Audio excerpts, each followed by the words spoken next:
آپ کی source of income کیا ہونی چاہیے، اس کے بارے میں اسلام کیا ہمیں گائیڈنس اسلام میں کیا ہے؟ کمانے کے 20 طریقے ہیں۔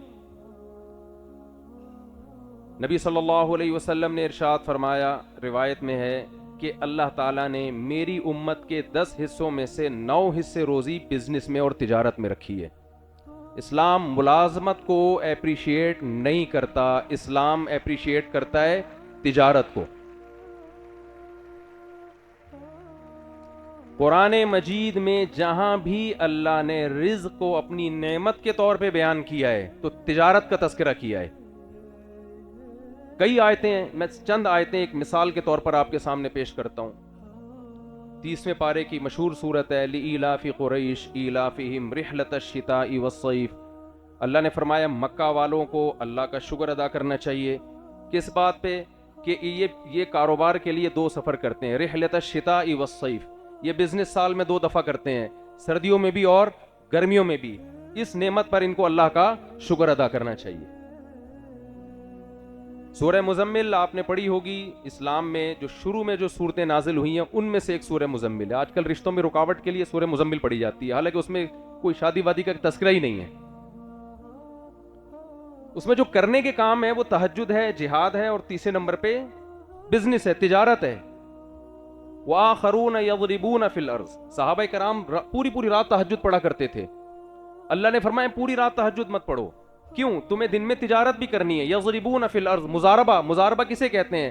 ایک آدمی کا پیسہ ہو، دوسرے کی محنت ہو، اور پروفٹ کو دونوں پرسنٹیج کے حساب سے شیئر کریں۔ پورا رکوع اللہ نے سورہ مزمل کا اس مضاربت پہ نازل کیا ہے۔ اسی سورہ مزمل کی بیس پہ حضرت عمر رضی اللہ تعالی عنہ کا قول ہے، ما من عمل احب الی ان یکون فیہ اجلی بعد الجہاد فی سبیل اللہ الا ان تکون فی تجارت ابیع و اشتری۔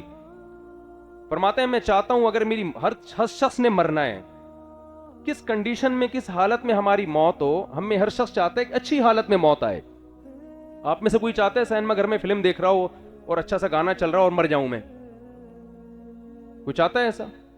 یا سگریٹ پی رہا ہو، سٹے لگا رہا ہو، اسی دوران موت آ جائے؟ میرا خیال ہے چاہتے ہیں شاید۔ چرسیوں کے ساتھ بیٹھے ہوئے موت آ جائے؟ کوئی چاہتا ہے ہم میں سے رشوت لیتے ہوئے موت آ جائے؟ حضرت عمر فرماتے ہیں کہ مجھے سب سے زیادہ جو موت محبوب ہے نا 2 راستوں میں، یا تو شہادت میدان جہاد میں، یا میں تجارت میں ہوں اور خرید و فروخت کے عمل سے گزر رہا ہوں۔ اتنی زیادہ ترغیب ہے۔ اور سید الانبیاء صلی اللہ علیہ وسلم نے عمل بھی ایسا کر کے دکھایا۔ ہمارے نبی کی پہلی شادی بزنس اور تجارت کی بیس پہ ہوئی ہے۔ حضرت خدیجہ رضی اللہ تعالی عنہا آپ صلی اللہ علیہ وسلم سے عمر میں 15 سال بڑی تھیں۔ آپ کے پاس پیسہ تھا انویسٹمنٹ کے لیے، آپ کو کوئی ایماندار، صادق اور امین شخص چاہیے تھا۔